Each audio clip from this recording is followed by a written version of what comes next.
You read the title, you saw the thumbnail. Let's get right into it, folks.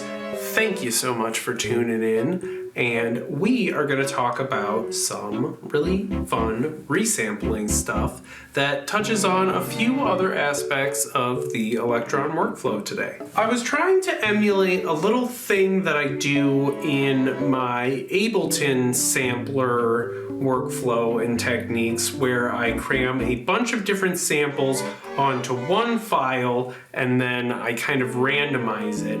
And through the process of figuring this out on the Digitakt, I realized that it touches on a bunch of really interesting techniques and aspects of this device that I don't see talked about a lot, so I figured, hey, let's dive right in, let's take a look, let's play around. So we're going to skip ahead to the end here and I'll show you what we're getting to, and then we will jump back and we'll show you how to get there. So at the end of this video, we're going to have a fun multi-sample file that's going to be perfectly sliced up, and we're going to be able to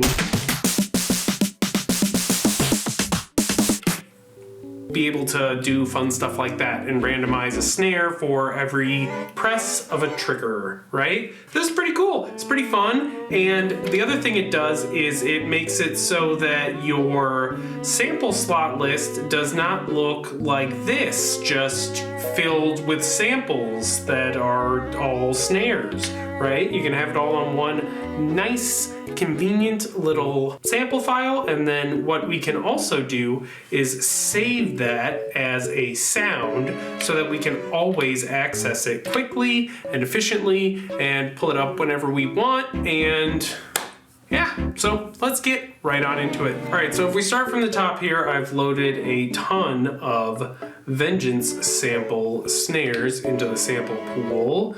And what we are going to want to do is figure out a way to perfectly record a ton of samples into one file. Now this is super possible since the 1.5 update and the ability to record exact number of steps, and also we've had this for a while, but we can record internally from any track that we so choose. So let's set this up and let's get rocking here. First thing that we're going to want to do is make sure that we're on one shot for our sample machine in this instance, and we are going to want to turn the LFO trigger off. So that means that when we hit these samples with the Trickz here, they are not engaging the LFO. The next thing we're going to do that just rolls right in is we're going to want to lay down 32 Trickz because we want 32 slices. So once we've done that, we're going to want to go back to the first page and enable the LFO on the first one. Now, if you're familiar with a bunch of Digitakt hacks, you might recognize this setup as the first part of the old time stretching setup, and that's because this is very similar of a technique there. So a little bit of house cleaning real fast. One thing that we do want to do is make sure that our BPM is set relatively low so that we give each trig a moment to breathe. I find that this is a little bit better than doing, scaling it down to half speed or anything like that, because we're going to do some LFO wiggy stuff here pretty quick. So the Elektron LFO is both incredibly precise, super powerful, and a little obtuse, if I do say so myself. The speed and multiplier values, as well as the phasing of the waves, can be a little bit tricky to wrap your head around. Luckily, amazing strides since this device was first released. We can now, obviously show the polarity of the LFO, and that's very helpful. But I'm just going to go over some of these settings and touch a little bit on some key aspects of the LFO that hopefully, if you're not interested in doing this trick, will help you, figure out some other tricks or, help you along your journey here. So we've set the speed of the LFO to 32. Now, roughly the Digitakt's LFO translates to, in my experience, really nice values, as in like a bar, 8 steps, 32 steps, so on and so forth, at integers of 8, 16, 32, 48. Those are going to be really nice values for hitting LFO points that are going to reach either the apex or the zero crossing point at the end of the bar or halfway through, so on and so forth. You can play around with it a little bit more to see what I mean, or I could show you, I guess. So we've got a ramp wave right here, and if I was to set this to 48 and we fire this off, now remember that we've got the trig for the LFO firing only on the first one, and we've got our LFO mode as 1 is what we want it to be on, because we want it to trigger once and then end. And we've got our wave as the rising ramp wave, and we've got our depth set to 32 because I wanted to scrub 32 samples up in the modulation destination, which is the sample slot, right? So it's going to shoot this value all the way up to 41 here, and then it's going to shoot all the way back down once it reaches 41 back to 9, which is where we've begun here, right? So if I've got this set to 48,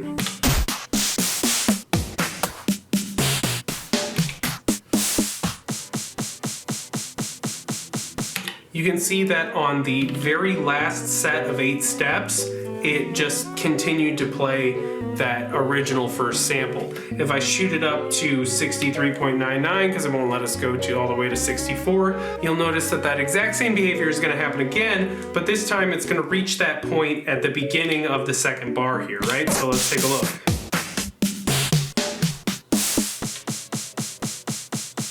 And so what it's doing there, what that means is that the ramp wave is moving a little too fast. It's skipping some of the samples in our thing here. So we're gonna set this down to 32, which is just perfect for our purposes here, right? So now we've got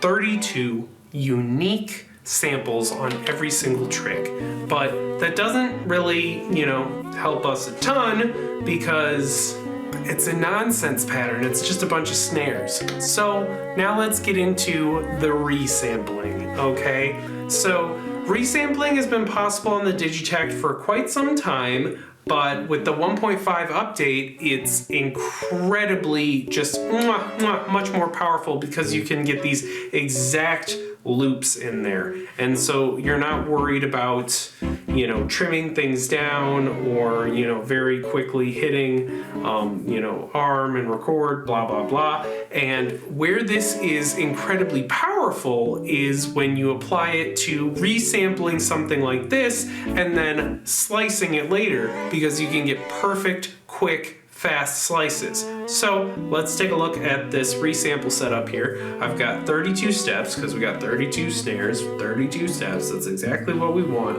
I've set my threshold to 1. So basically the instant that any type of sound happens, the Digitakt is going to start recording. And I've set my source to track 1 because that's where I've done all this. But as you can see, you can get all sorts of different sources here. USB left, USB right, track 1, 2, 3, 4, 5, 6, so on and so forth. All right, so let's arm the recorder here, and as soon as we press play, it's gonna start recording, right?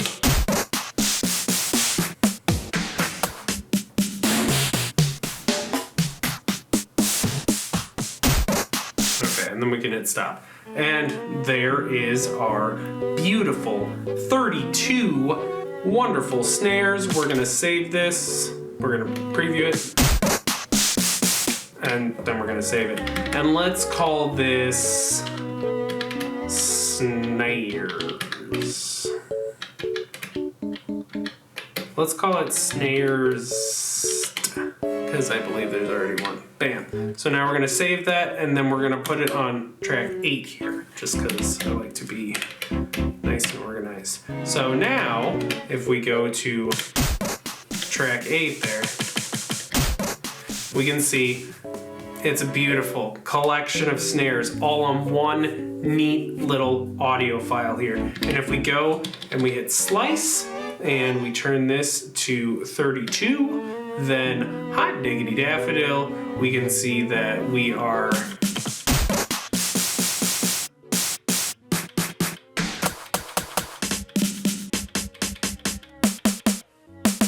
selecting which snare we want to be listening to, right? So that is incredibly awesome and very super nifty, but I kind of want what was going on here, which was my interesting little, every time I triggered something, it was a brand new snare, okay? So let's take a look at the LFO page for this one here.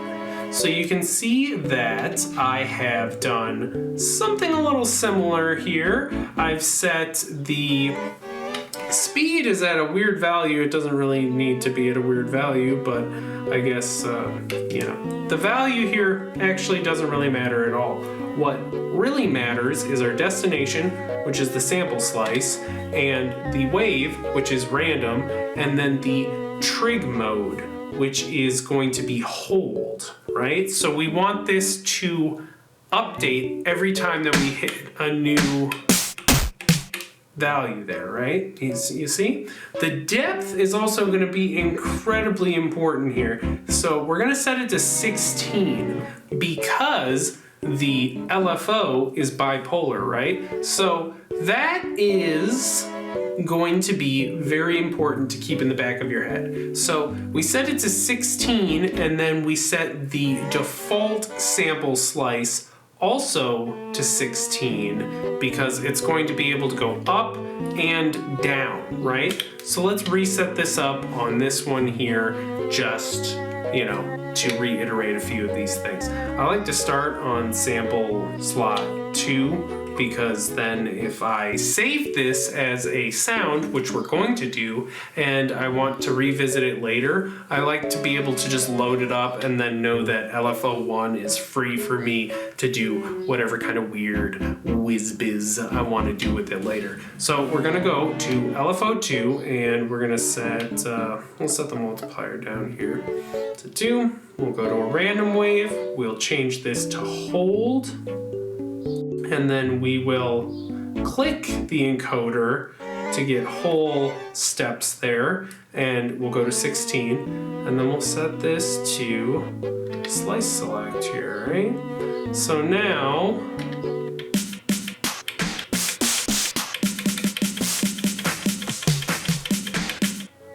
sounds pretty good, but we do want to change this slice to 16 so it gets the full range.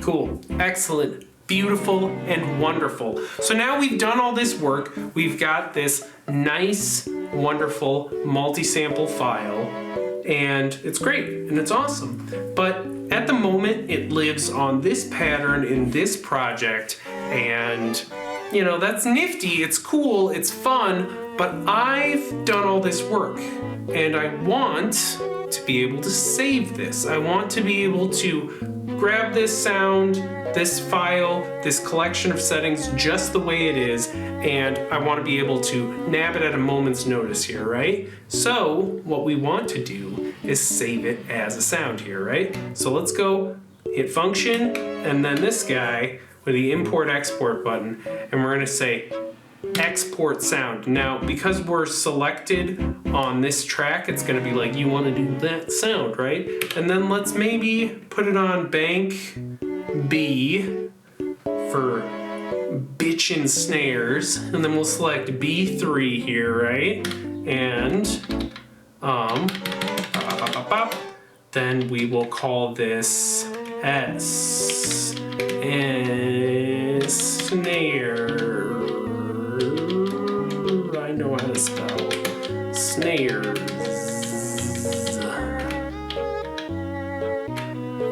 With 2 Z's, right? And then we'll say yes, and then we will say that this is a snare.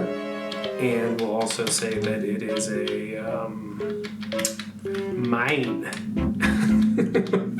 And then we'll save it here, right? So now that we've done that, we could go to a different pattern here, and we could say hold function and look at the sound browser, and you'd see that snares is right there. We can hit yes. And there it is. It's good to go. It's ready for us, right? So this is pretty awesome. It's quite excellent. I love having a ton of snares all on one file. And let's take a look here. Let's open up a new project. Let's just create a brand new project here. Bada bing, bada boom.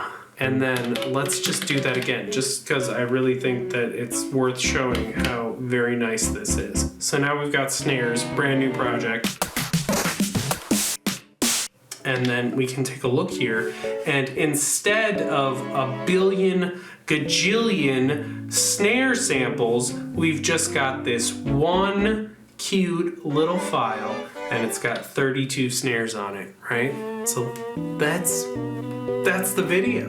That is it, all in one adorable little file. We've got it saved as preset. We can use it anytime we want. We played around with the LFO here. What are we gonna do with this, first LFO? Sample rate reduction.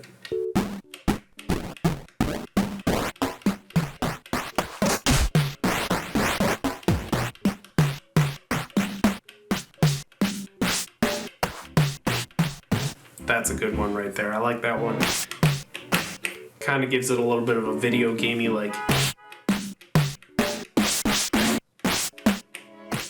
All right, and that's my introduction to resampling, having a multi-sample slice file saved as a preset. And yeah, let's just, review really fast. We set that bad boy up, we recorded it, we saved it, played with the LFO, and that's the video, folks. In the future, I'm gonna talk more about the Digitakt. I'm gonna talk about the Syntakt. I got a couple of little secret heaters in the works for you too here. But if you like these kinds of videos where we take a look at techniques and workflow and little hacks, and we get into actual lessons about how these things can help you be better with your gear, then hit the subscribe button or leave a comment. Those types of things really help out the channel.